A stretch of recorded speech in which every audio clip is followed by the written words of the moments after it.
বাবার মতোই সাধারণ মেয়ে করে দেখালেন অসাধারণ কাজ। রাষ্ট্র পরিচালনার দায়িত্বে থাকা পরিবারের সদস্য হয়েও বেছে নিলেন সাধারণ নাগরিকের পথ।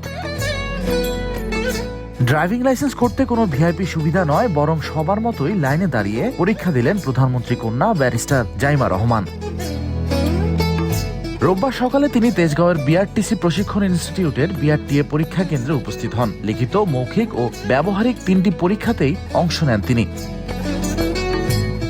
সব ধাপ সফলভাবে সম্পন্ন করে নিয়ম অনুযায়ী গ্রহণ করেন ড্রাইভিং লাইসেন্স। এ সময় কেন্দ্রের সংশ্লিষ্ট কর্মকর্তারা জানান, জাইমা রহমান আসবেন এ তথ্য আগে থেকে তাদের জানা ছিল না। তিনি অন্য সবার মতোই লাইনে দাঁড়িয়ে ধাপে ধাপে সব সরকারি প্রক্রিয়া অনুসরণ করেছেন।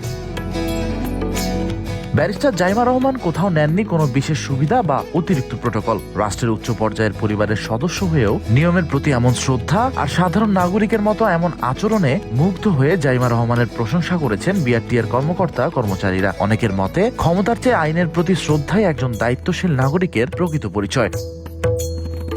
Desk report, channel 1।